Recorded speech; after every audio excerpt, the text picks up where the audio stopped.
Now today we'll be looking at the Cardistry Touch Derive playing cards, a super gorgeous deck, and I cannot wait to show you all about this tuck box and the cards behind them. There are a couple more versions that have come out recently within 2021, so super cool. And if you want to check out Cardistry Touch, I will leave their playing cards in the description below, both to their website and another website where you can get 10% off using code cardperfectmagician. So let's get into this deck review right now. So if you like deck reviews and playing cards that come out with one every single Wednesday, so make sure to subscribe so you can get notified when this video comes out. Let's get into this one right now. So clearly we're going to have to look at this tuck box first. So if you have not seen this already, it says touching across the front with a bunch of cool lines that when you move it just look really dope. Bottom says Derive right here. Then to open it up, the cards literally raise out. So, and it still says touch, which is pretty cool, but I'll get more to that in a second. So the one side blank, the other side simply says touch and Derive Cardistry, like the Derive Cardistry cards. The back is pretty simple, simply saying crafted from scratch for Cardistry, cardistrytouch.com.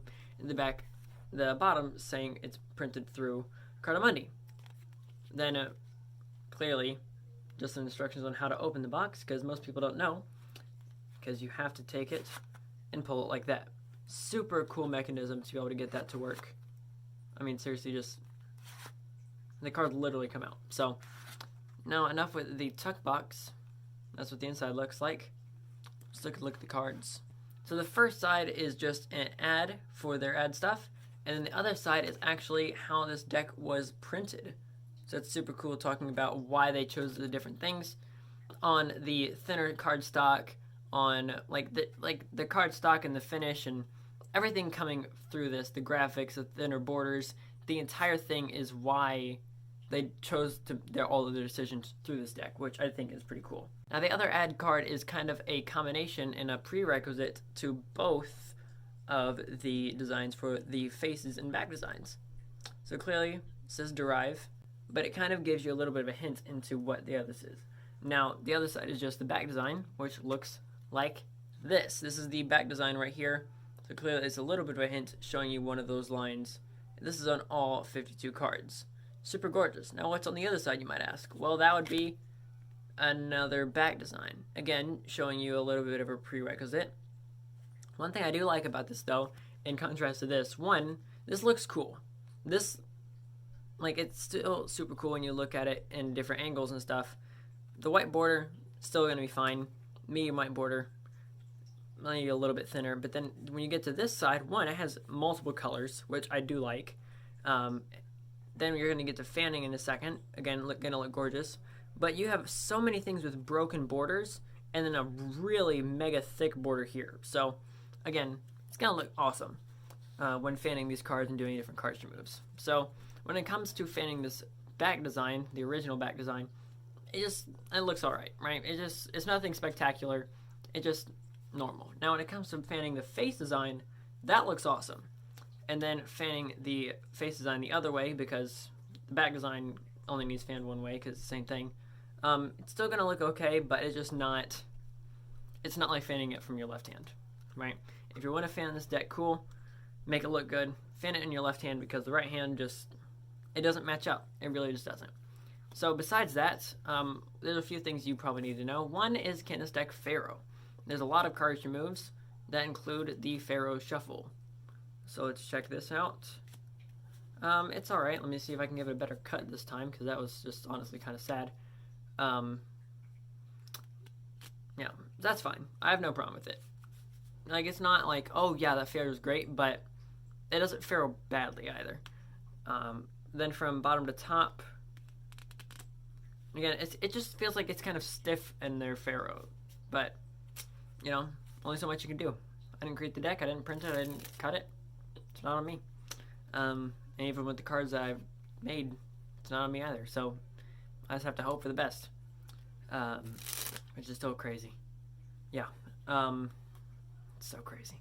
Now when it comes to how this deck is going to feel in your hands, you clearly already know. So no point in me really telling you, because they did.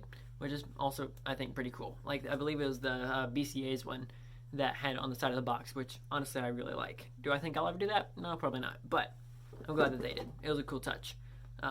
Get it? Sorry, that was horrible. Now, who should buy this deck? Right? Who should buy this deck? Should you? I think it depends on who you are. So if you're a magician, there's no way in the world. It doesn't have faces. It doesn't have pips, indices, values, nothing. Just don't buy it. Cardistry, 100%. There's definitely a cardistry spot for this deck. Super cool. It's from Cardistry Touch. Like, clearly it even has it in the name. I especially like the face design. I guess it's technically the face design. The bag design, not really my favorite, but still more of a cardistry type deck. But I could see it even going on a Magic deck, but not what they're intending it for. And then if you're a collector, like, yes, clearly you should get it, depending on what kind of collector you are. So if you're a collector that says, I want something that's super expensive, this one's, I believe, like $30. Don't quote me on that.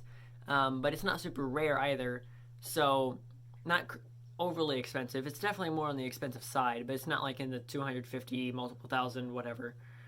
Like, it's not blown out of proportion, but it's still a more pricey deck in comparison to your $6 knock decks or $10 slow hands or $15 or whatever they're at now. It's just a more pricey deck, but it's not overly priced. So, still super cool. Tuck box looks gorgeous and doesn't open like a normal tuck box. So if you're looking for something that does this, or like Jazz Stripes or Luna Moon or something like that, then this is definitely something that would be cool. If you just want something to look cool on a shelf, I literally have this deck that's up on the black shelf right there. So clearly it's a collector's deck. For me it is. I really do like these cards. And then outside of that, if you're trying to play card games with this, again, there's no faces. And is this a hype deck? No. It's super dope. Let's just say it like it is. This is a dope deck. So again, if you want to pick up this deck, it is 10% off in the description below. I believe 3 of them are. I'm not sure which one. I know it is this one. I believe it's Pulse and the Offset. I believe those are the 3 that are all 10% off in the description below. Plus, I'll leave the link to them as well for any of the others that are either sold out or just not there. So, I'll catch you guys in the next one. Please make sure to subscribe to the channel if you guys do like this kind of content. I'll catch you guys in the next one. This is Card Perfect, signing off.